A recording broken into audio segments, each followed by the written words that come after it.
Welcome to the LearningShared podcast. So LearningShared is a space for anyone with an interest in supporting the needs of vulnerable learners in our society, including those with special educational needs and disabilities. We'll be hearing from and talking with a wide range of colleagues and stakeholders, including teachers, specialist practitioners, school leaders, researchers, as well as parents and carers. They'll be sharing creative, inspiring ideas, effective practice, and things they've learned along their journey. With that in mind, please get in touch if you'd like to suggest a topic for a future episode, or if you'd like to be involved in any way. You can visit us at www.learningshared.org or tweet us at _LearningShared. The LearningShared podcast is brought to you by Evidence for Learning and the EFL Send community. This is a growing community of teachers, practitioners, school leaders, researchers and academics that support children, young people and adults with special educational needs and disabilities, or indeed any form of additional learning needs. You can find out more about the EFL Send community and Evidence for Learning at www.evidenceforlearning.net. I hope you enjoy this episode.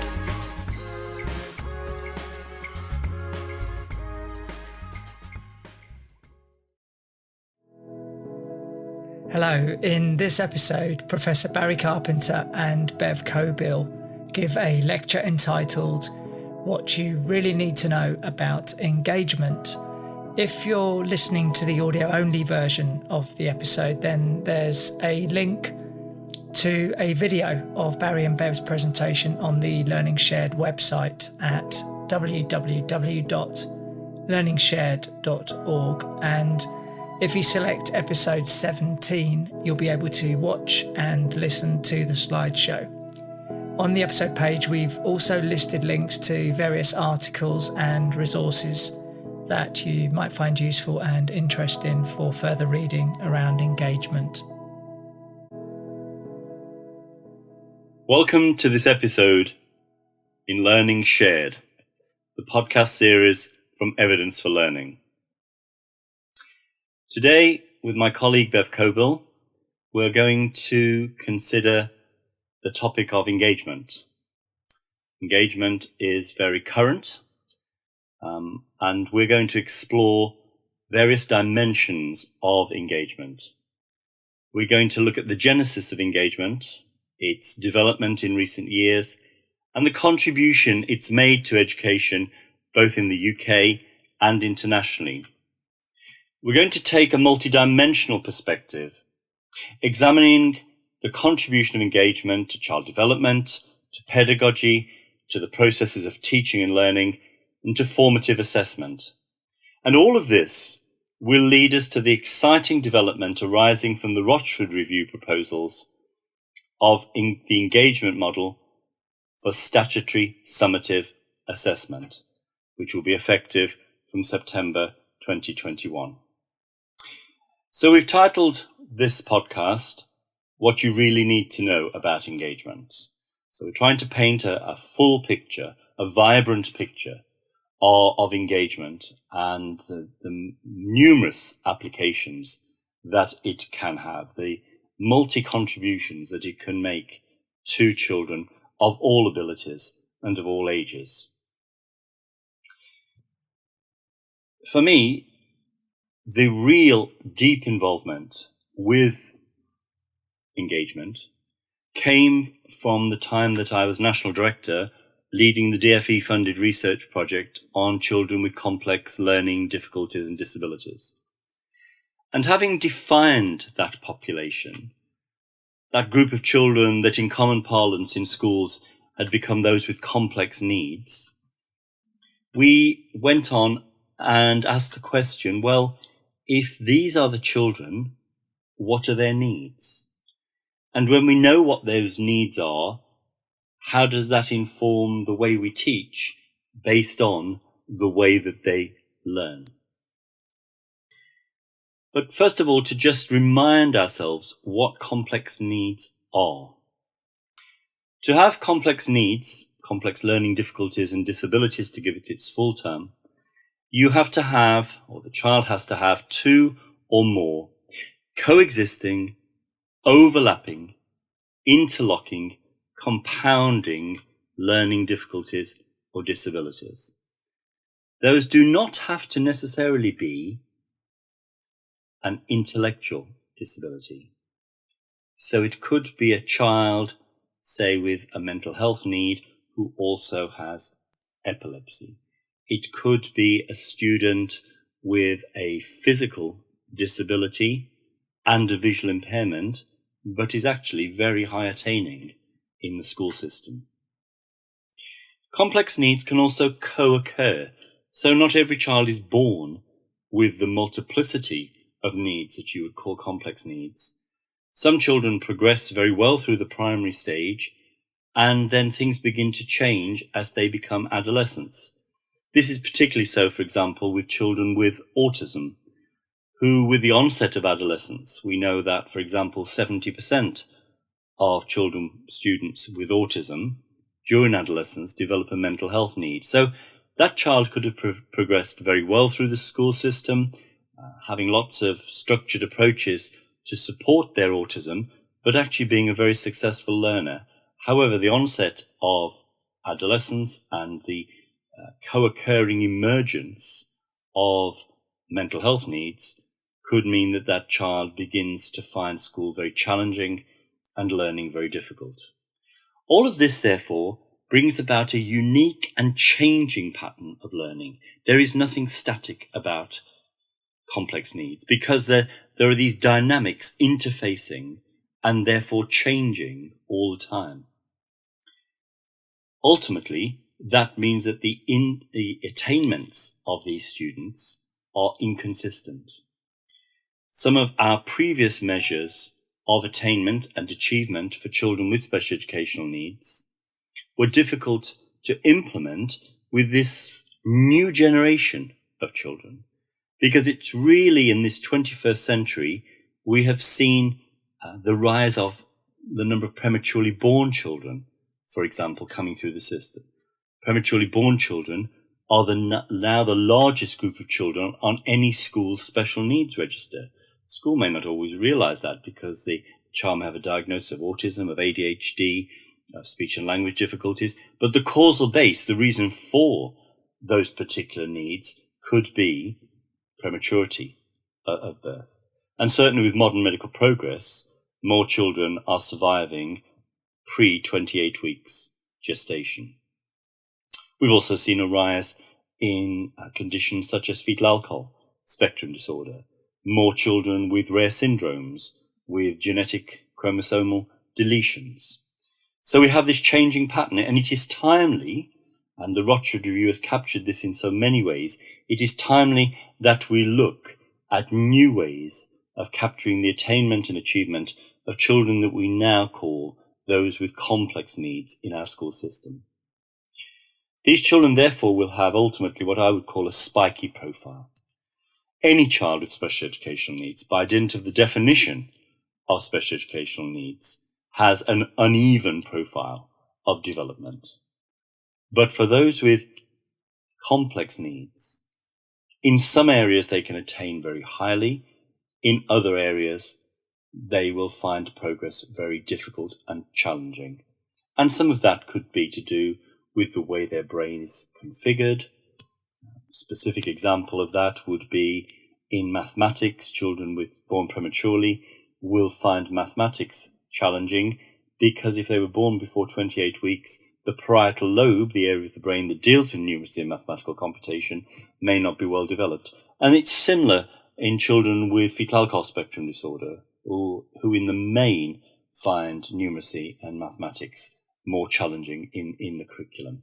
And it's to do with brain functioning. And again, I would just emphasize the need for teachers increasingly to understand the neurobiology of the brain of the child with special educational needs, and to understand through neuroscience what impact birth and environmental factors have on the profile and development of the brain of the child with complex needs.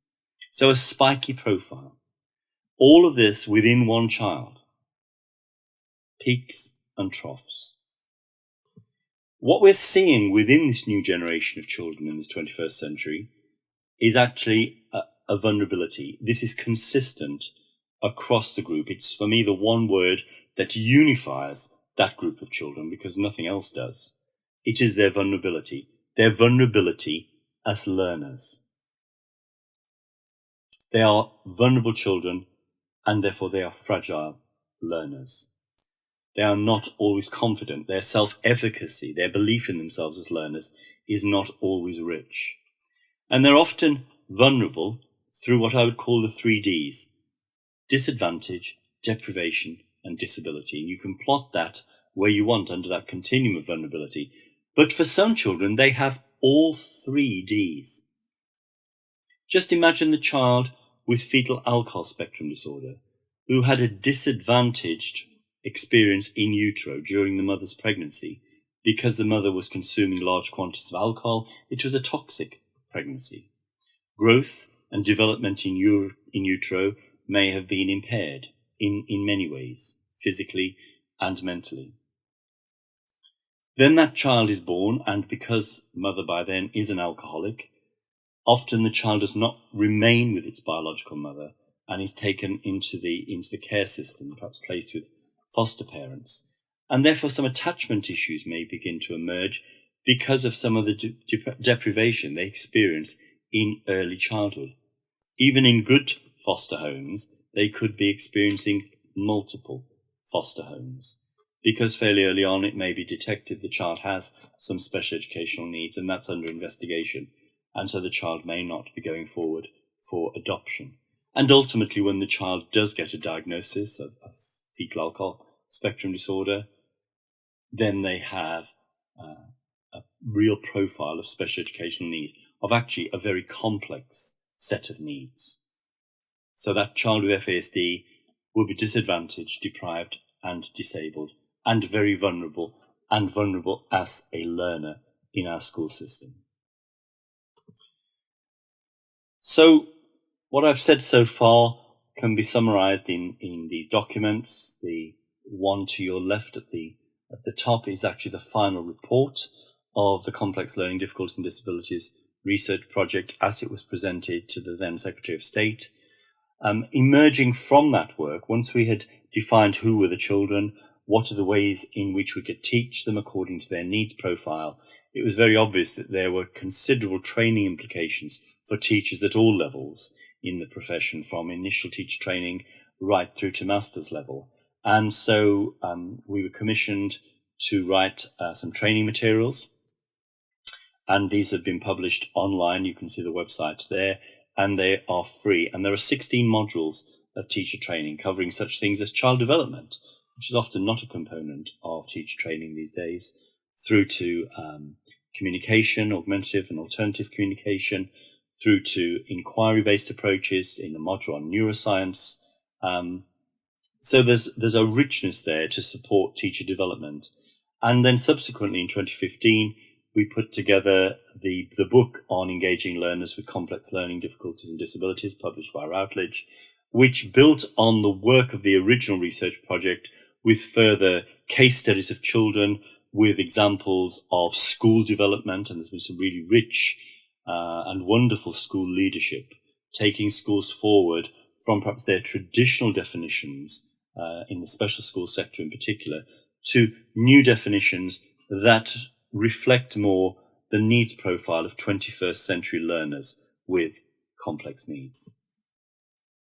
And then, of course, we've latterly had the Rochford Review, which reported in 2016.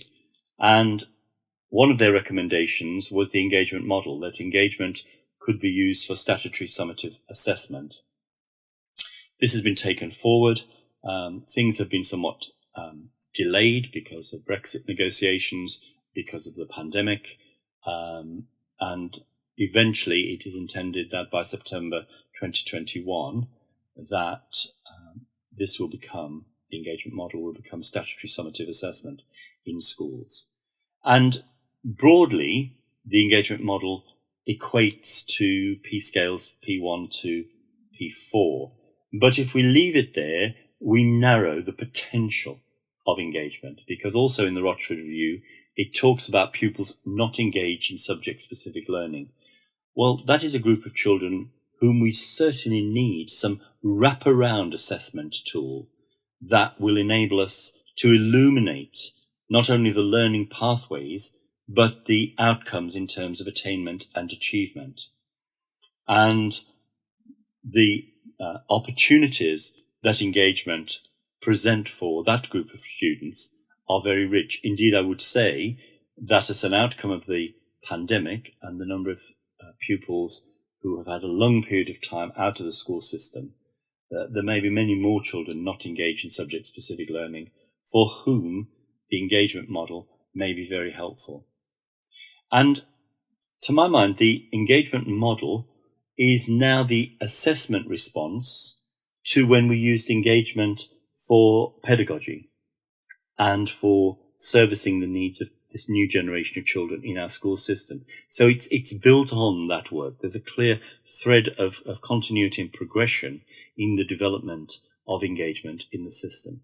And of course, it will include those learners with profound and multiple learning difficulties who will not always be able to access the more traditional curriculum. So it's presenting a really rich array of opportunity for children who may not have always had their needs truly assessed, not have always had their attainments and achievements truly celebrated, to actually have good quality recognition. So how does complex needs, how does engagement support children's learning? Because, as implied earlier, these are vulnerable children and therefore they are fragile learners. Just during this pandemic period, Barnardo's have declared that we have a 44% increase in the numbers of children going into foster care during the coronavirus.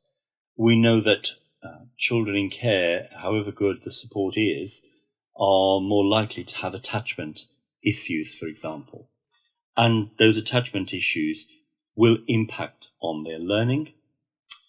There are several studies currently taking place on the attainments and future outcomes of students that have been in the care system.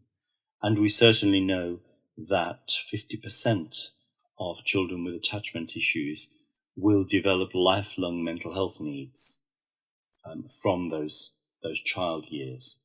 So to have an approach that can penetrate some of the difficulties that this group of children may have, which engagement indeed can, is going to be very helpful in our repertoire of responses, in rebuilding our schools and in rebuilding our communities of practice and of learning when children return to the school system and we begin to move on from the tragedy that has been the global pandemic. Obviously, engagement doesn't stand alone. It interfaces with differentiation and with personalization. Those are the two key tenets that we've worked to in the last 20 years. Differentiation particularly arising from the national curriculum in its original inceptions, but with the definition of differentiation as the process of adjusting teaching to meet individual needs.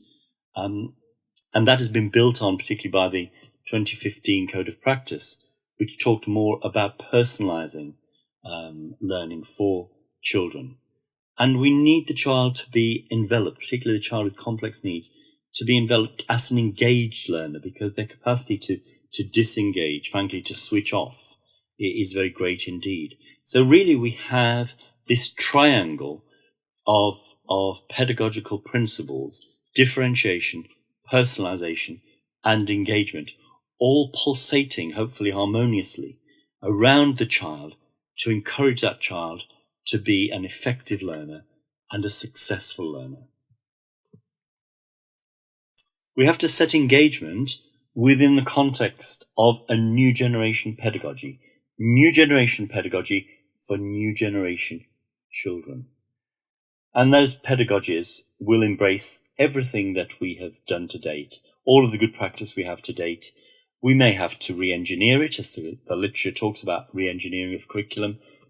I would simplify that to say we may have to tweak. Adjusting and modification is like part of the everyday toolkit of the teacher working with the child with special and complex needs.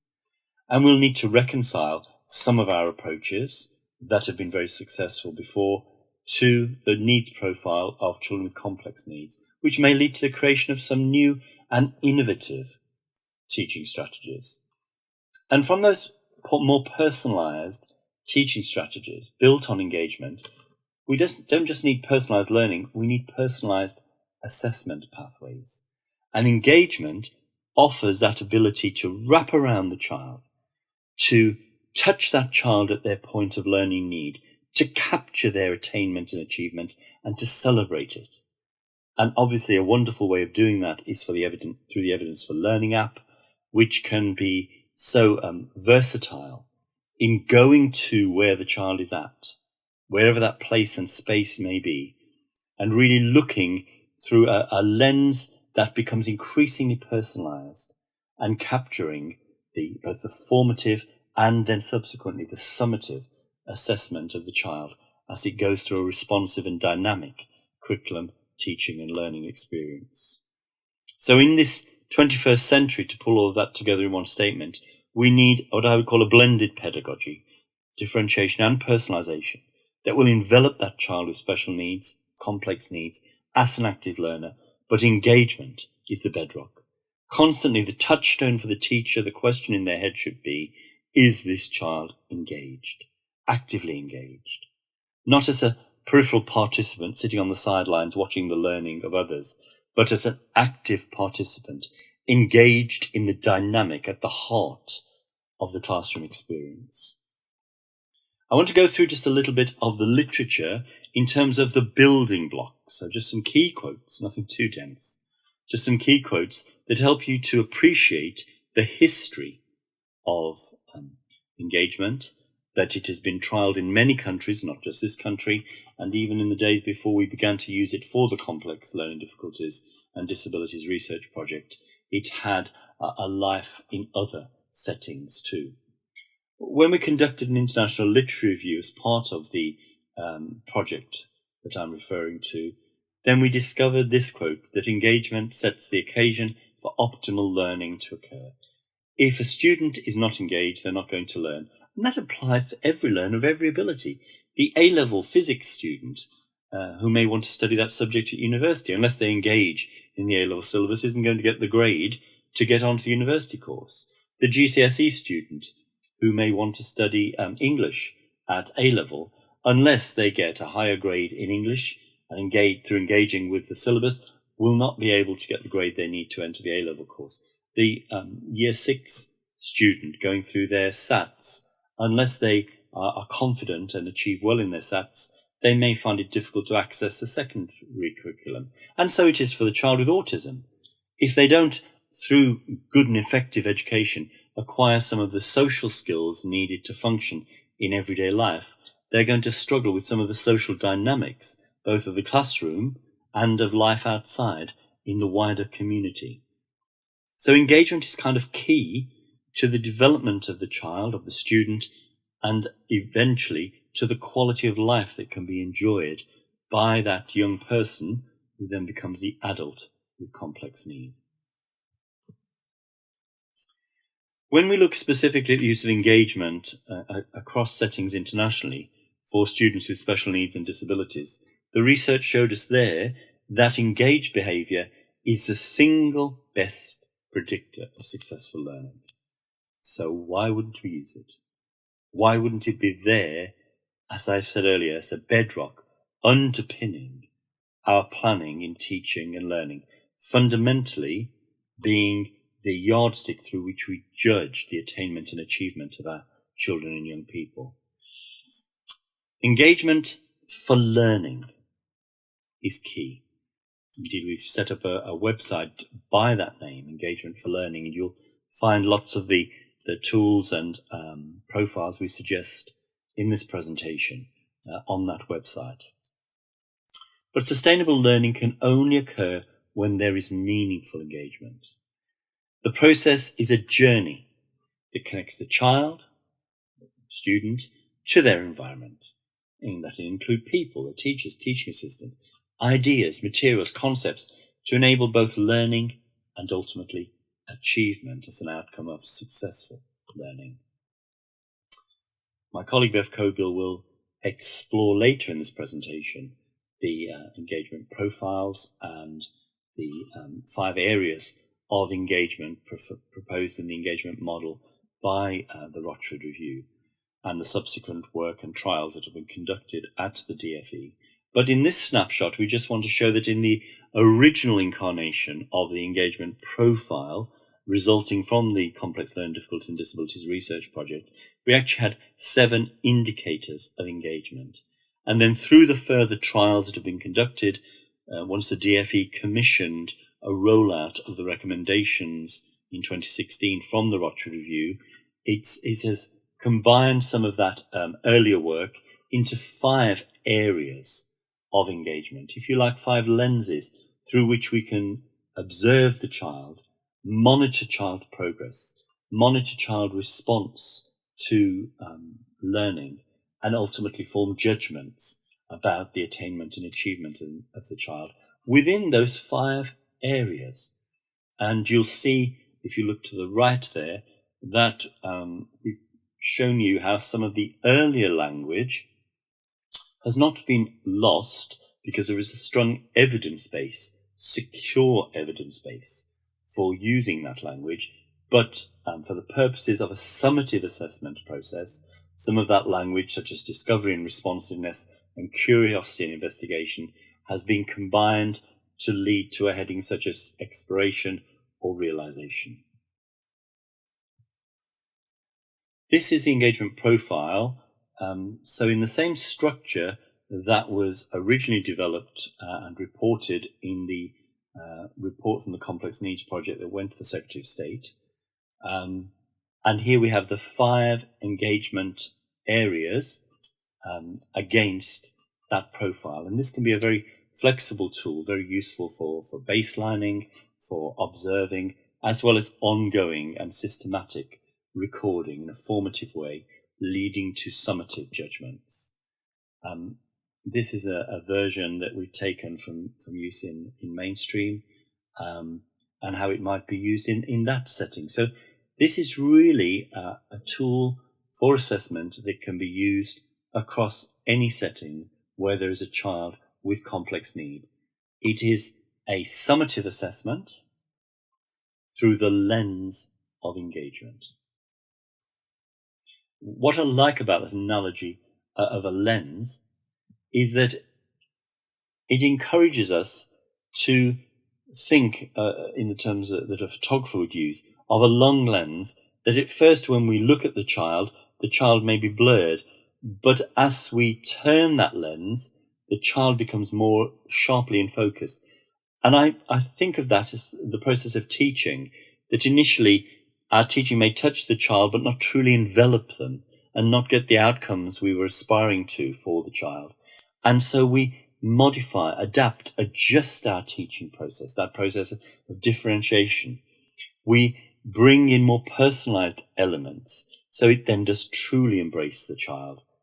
And then the lens, the focus, becomes very sharp and well defined, and we can capture as an outcome, as an end product, in a summative way, the achievement and attainment of the child. I'm working very much in my thinking to the curriculum being the servant of the child, not its master. For too long, we have had approaches that have said to the child, "Come with me, square peg, and let me jam you into this round hole." Those days have gone, I hope. That we can now say, "Come with me, child, with all of your wonderful achievements, let me capture them, and let me celebrate them with you, for your family, and for your wider community." It's down to you ultimately, as the skilled, intuitive teacher, to lift that mask of fear and disenfranchisement from the child. My words there are carefully chosen, because at the moment I'm seeing, particularly in this pandemic period, lots of fear in the eyes of the child. And that fear will affect brain development in children. And many children will be switched off from learning. You've got to find a way of re-engaging that disengaged child. That child who's disenfranchised, who's switched off the curriculum, switched off school. They've known learning at home. And for some children, the return to school, the reabsorption into the school system, may not be an easy one. And so through the process of engagement, you can engage the child as a learner once more, because engagement is the liberation of intrinsic motivation. Within every child, there lurks that intrinsic motivation. But for many children, it is masked. It is masked by the experiences of deprivation. It is masked by the tragedy that is disengagement from life and from learning. And we can lift through our gentle teaching, through our persuasive teaching, through our stimulating and motivating teaching, we can re-engage that child and liberate that intrinsic motivation.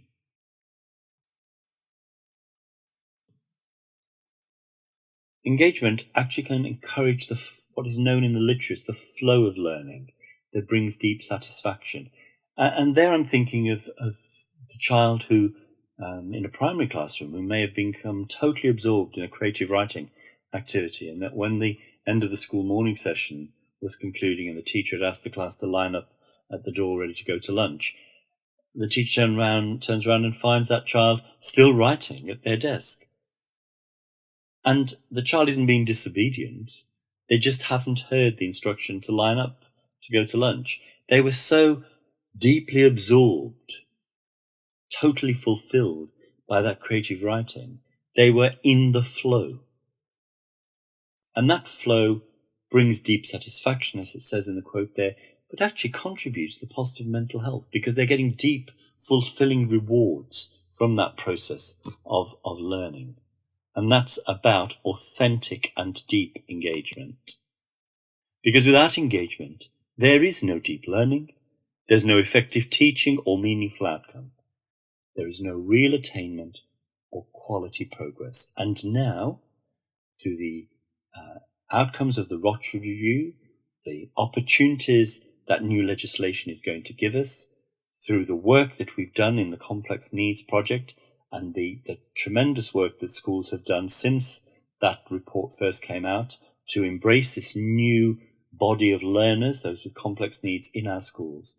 At all of those levels mentioned there, engagement makes a really meaningful contribution. So it's something for a whole school approach, not just a summative assessment model for a few children. It may work well for those few children as their summative assessment, but engagement has a broader contribution to make to the teaching, learning and development of all children within a school system. It is essential, actually, to the effective and efficient learning of all children. And particularly in this pandemic period, where we need now to start to work to the recovery of our children post-pandemic. We've seen children who have been disruptive, and their lives have been disrupted by the pandemic. They feel disorientated. They're not confident as learners. And certainly we're going to get a whole population of children in all our school settings who return disengaged, who've not had positive experiences, perhaps of home learning. Perhaps there was not the technology to support home learning. Perhaps there was not the parental support around. And we know from studies that that is so across all areas of our society, that where perhaps two parents had busy jobs of their own, there was little time at home to give to support their child. All of that I see as developing a profile in the child which is frail, fragile and fragmented. They'll be frail in their belief, their self-efficacy as a learner. The learning pathways in the brain, the neural pathways, will be fragile because those children have gone through adverse childhood experiences. To be locked down, or as 1 year 5 child, I think with a slip of the tongue inadvertently defined it when I was interviewing them for a piece of research, said that they'd been locked in. That's how lockdowns have felt to many of our children. They've been locked in. Childhood has been kind of suspended for many of them. And therefore their learning pathways in the brain are not robust, they are fragile. And we need to intervene to rebuild the capacity of the brain to function actively and creatively.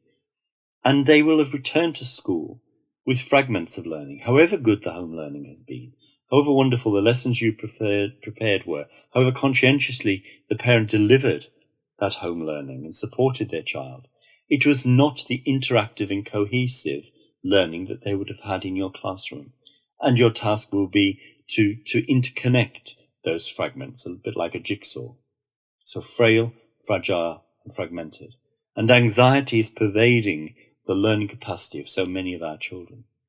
To put that into an engagement model and to consider the learning pathways, if you believe in engagement, you have to believe in its antithesis, which is to be disengaged. So our quest, our mission, our journey has to be one of re-engagement.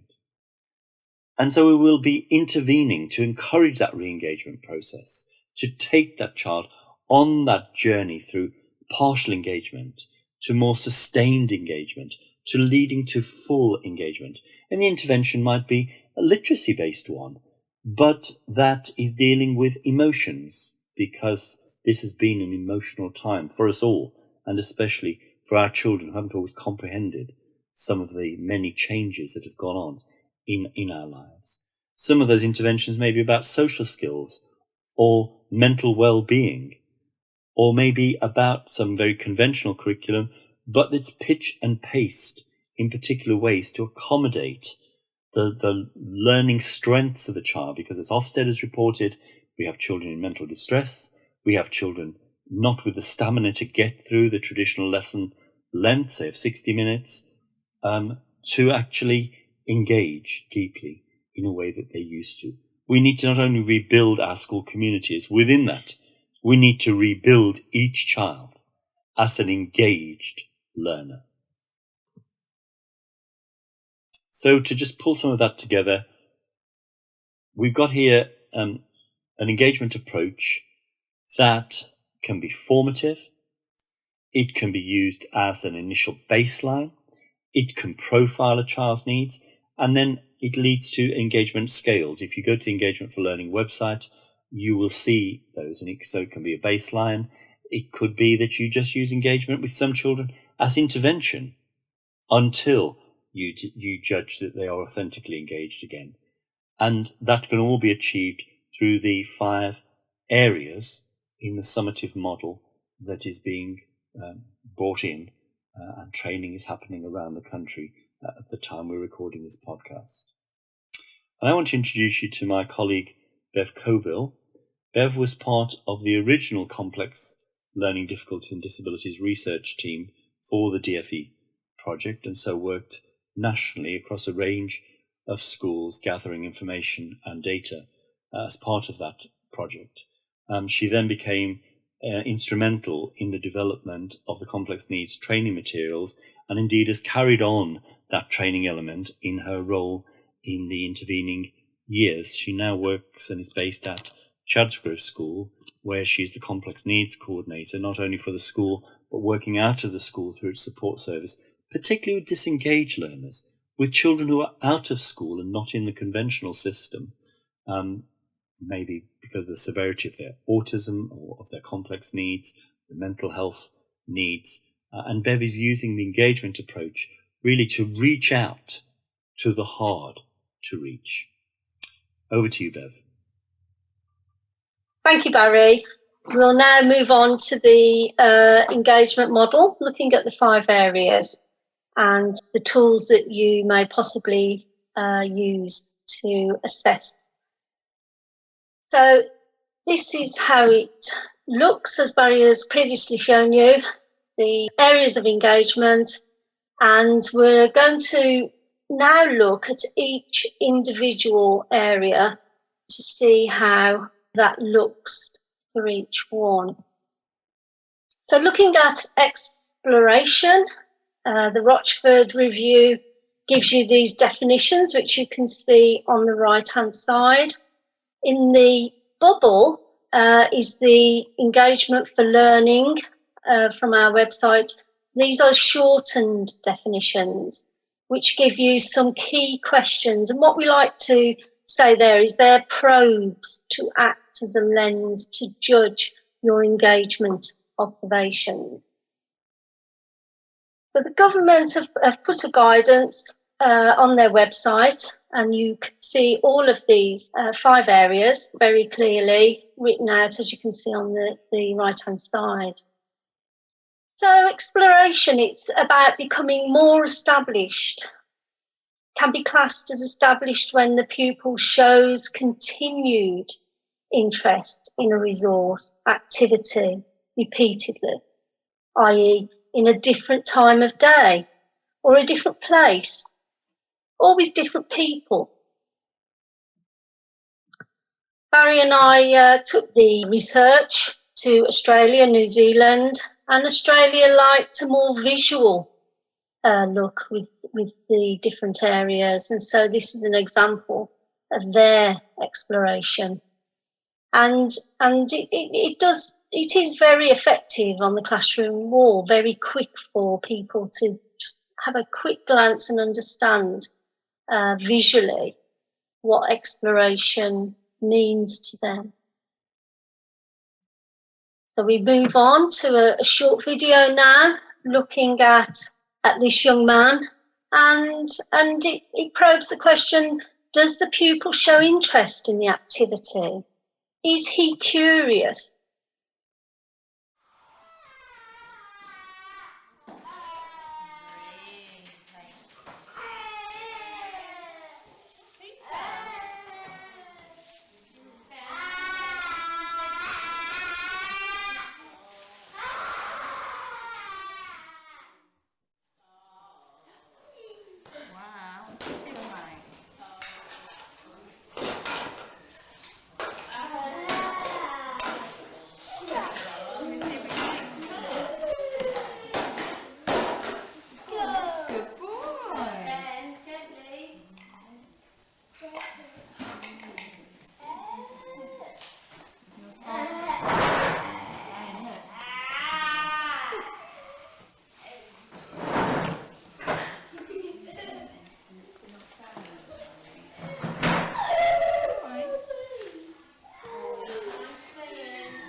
So as you can see, the teacher's objective there was the mark making.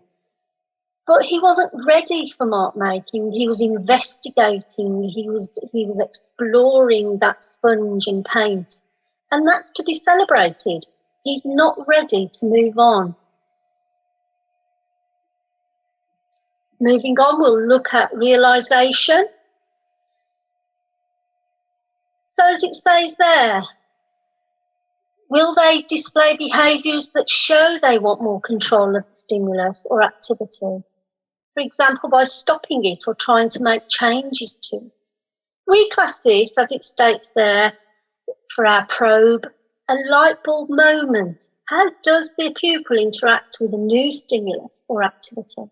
Do they show realisation, surprise, delight, amazement, or even fear? Is the pupil beginning to understand that a particular skill or resources can be used in a range of contexts? Here again is Australia's visual version of realisation. Looking at that light bulb moment, look out, I am getting another bright idea. I love the taste of rain, that recognition. So let's take a look at this young man who he's had the resources presented to him that are meaningful and make sense to him, to enable him to complete a job for the teacher and empower him. It's very important. He's very confident. He's got his photographs there informing him what he has to collect for the science lesson. Let's just take a look.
as you can see there and here, a busy environment, it's a mainstream school, but he's been able to tune out that busyness because the connections being made for him. He's got his own personalised learning pathway there using his photographs, which enable him to complete a task. Moving on to anticipation. So anticipation becomes more established when the pupil shows awareness that a familiar activity is about to start or finish. So we're looking for positives here. Positive response to learning, positive response to classroom routines, personal self-task management, can sequence their learning and can self-regulate classroom behaviour.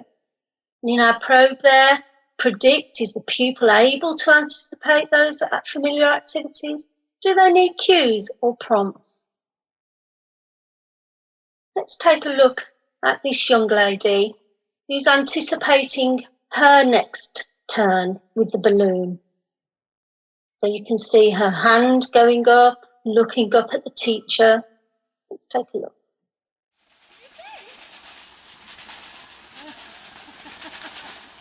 Good boy. That's really good. Really good. Yeah. Well done. This one, if you listen. Makes a noise. It's got something inside the balloon. Good looking, Susie. Then we've got some other. So in this clip, do you think the pupil was able to anticipate familiar activities about to start and finish? Did she need those cues or prompts to support her awareness? Persistence. So persistence becomes more established when the pupil shows a determined effort to interact with the stimulus or activity. So it's about that continued effort. Does the pupil show perseverance or determination?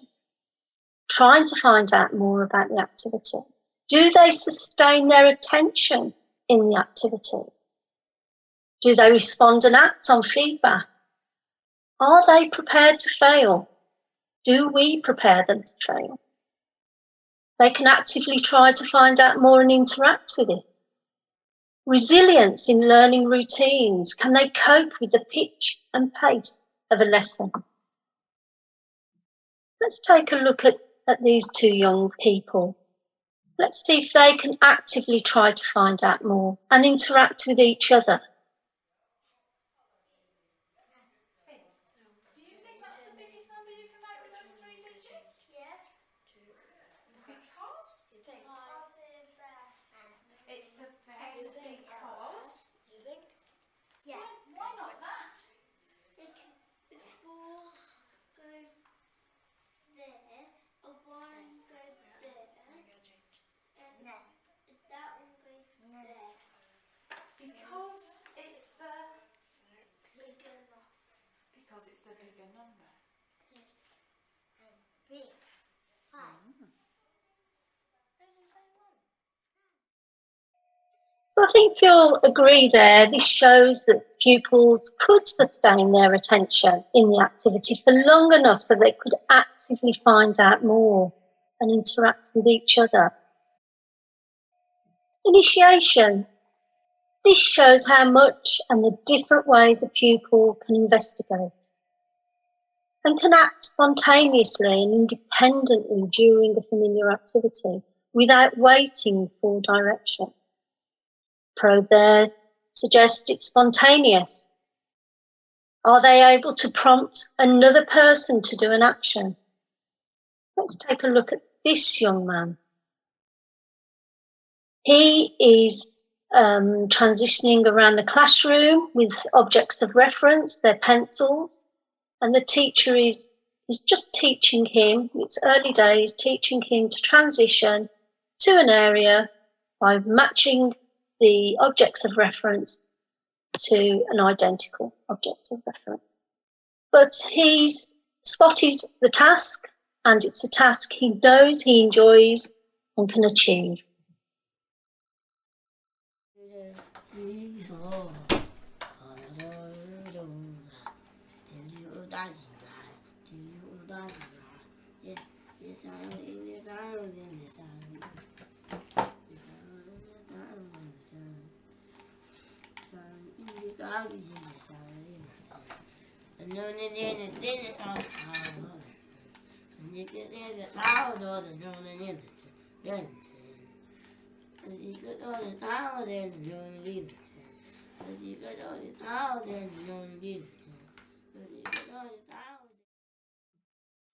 Moving away from a formal curriculum, the joy of engagement is how you can show a parent how their child is engaged today. Parent Portal on the Evidence for Learning. It's perfect for this purpose. The use of video can aid recording and reporting immensely. Maybe setting up the video and letting it run throughout the session enables staff to pick up on all sorts of things they may have missed. Reviewing such video evidence can provide an excellent focus for team meetings and, of course, can be legitimately used as evidence of progress for end-of-year reports and for sharing with parents. Once class teams get used to recording, they will notice notes such as John, track 5 seconds. Simple and effective system. In the Evidence for Learning app, this app allows all stakeholders in a child, young person or adult's learning and development to quickly and easily gather photo and video evidence linked to the individual's learning goal, as well as any key skill frameworks. And as you can see there, there's a gadget there that enables to hold the iPad, and that remote, you place that next to a pupil and it will follow the pupil around, so it's capturing all of their moves. I usually only recommend 3 minutes video, as this will capture a wealth of information. So let's move on to the engagement profile. As we've shown you previously, here are the 5 areas of engagement. No particular order, you might see initiation before anticipation. There is no expectation that pupils need to demonstrate progress in all 5 areas. Instead, each of the areas represent what is necessary for pupils to fully engage in their development and reach their full potential. This is our observational assessment, and that is crucial to understanding what the pupil knows and what they can do. It is the most reliable way of building up an accurate picture of how the pupil can demonstrate their learning style and adversely demonstrate difficulties in their learning. By using those 5 areas, it gives staff a good focus, as you can build a good picture of where the pupil is at. This can be used for baseline observation, for intervention, or to probe a particular issue in learning versatile. So this is your starting point. You begin, you can do a generic observation and look over a good 6 weeks, looking for those 5 areas.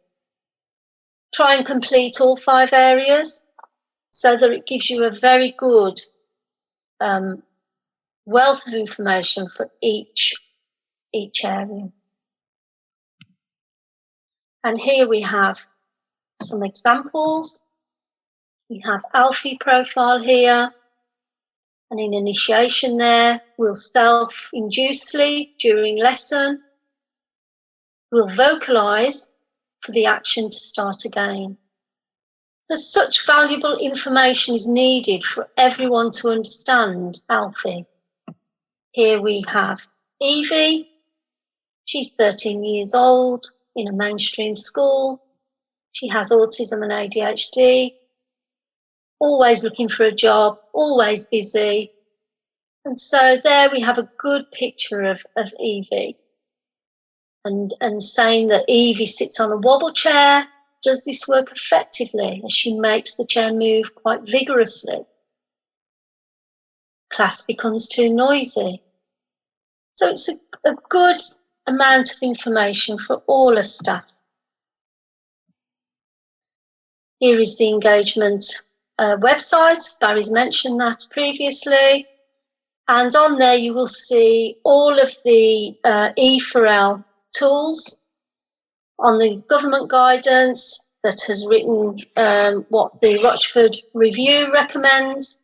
There are no templates, so you're able to use these. They are free and downloadable. Once you've done your initial baselines, you may want to continue your baselines, but using the scale, because using the scale, you are able to collect numerative data. We've now reduced this to 1 page. It was previously 2 because it was more of an inquiry basis. So this was, as Barry has said, it was developed for formative baseline assessment. Rochford review are, however, quite clear that evidence towards summative assessment against the 5 areas can be collected in a variety of ways, including transition. For some teachers, this may be one such tool for evidence collection. It's a very simple tool. You're looking at those 5 areas, again, in no particular order. What happened? So you write down, it's like a conversation that you have with yourself or with another colleague. On the far column there, you might put possible strategies. And they can be simple strategies that you would do on a daily basis probably, but you haven't had the tools previously to write down your evidence. So it could be as simple as turning a light off, moving the child to a different part of the classroom. Once you've written down what you've seen, what you've observed, you then score, and you've got a key there for scoring below. So there's 0 to 4, no focused, disengaged, emerging, fleeting, partly engaged, mostly engaged and fully engaged. And the definitions for those are underneath. There is a guide on the E4L website to help you work through this. It's not just for tabletop activities, it is for anywhere in school, and it is for anyone to use who is working with the child and you are looking for engagement for learning. At a glance, this gave Ofsted a good understanding of progress. It's good for annual reviews. These tools and the Excel graphs show student progress can be shared in reviews and used as a basis for discussion with parents. What you find out about the student's learning will not only relate to this assessment, but can be generalised across other lessons and activities and used to help other students. We have briefing packs also on the E4L website that provide guidance and teaching learning strategies associated with 10 conditions. So this progress graph is a real quick sort of overview of progress. So what data needs to be submitted? The engagement model is the data required by the legislation. Schools do not have to submit data about the achievements and progress.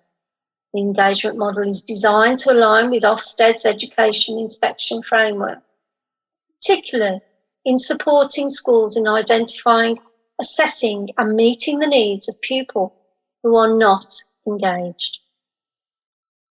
The 4 main areas and an EHCP has become the curriculum framework under the Rochford review.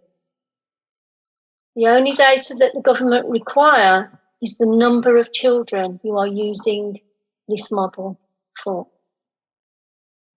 I will now hand you back to Barry to summarise and bring the presentation to a close.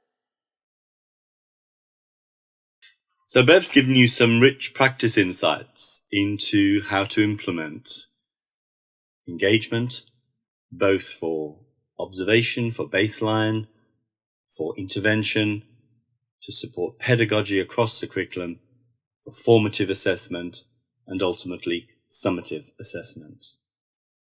As I said earlier, it's down to you. It's down to you as that skilled teacher. It's down to you as the teacher who can liberate the intrinsic motivation of the child. As we begin to rebuild our school communities, engagement is going to be a dynamic because of the statutory implementation from this coming September 2021. But will it influence curriculum? Will it truly help us to bring the disengaged back to the table of learning and re-engage them? Will it enable us to consider carefully the pitch and pace of our lessons? When are children engaged? When are they switched off? What engages them most? What is not engaging them? Will it enable us to find relevance and responsivity? Will it identify when the curriculum is matched or mismatched, engaged or disengaged? Will it ultimately improve the quality of teaching and learning, and in so doing bring healing to the child as a learner and hope to the child, to the student, for their future? Will it give you some agency in the curriculum, in the pedagogy you use? And always be able to bear in mind the child at the heart of that process of learning. Whose learning is it anyway? It is theirs, and so much has been robbed from them during this pandemic. It is time to give back to them. Ultimately, the child is the driver for us, the motivator for us as teachers in this process. And to end with these words from the Chilean poet Gabriela Mistral: many things can wait, the child cannot. Now is the time their bones are being formed and their mind is being developed. To them, we cannot say tomorrow. Their name is today.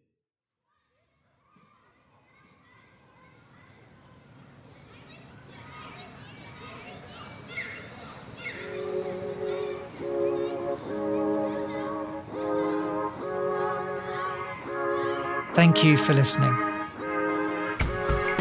The homepage for the podcast is www.learningshared.org. Barry Carpenter's webpage is www.barrycarpentereducation.com, and you can email us at learningshared@theteachercloud.net or tweet us at _learningshared. Don't forget to subscribe so you don't miss an episode, and please do get in touch with feedback if you'd like to either suggest a topic for a future episode or if you'd like to be involved in any way. Finally, you're welcome to join the conversation via one of our online communities of practice. We've got groups on Facebook and LinkedIn, and details are on the LearningShared web pages. So for now, thanks again for listening. Stay safe and be well.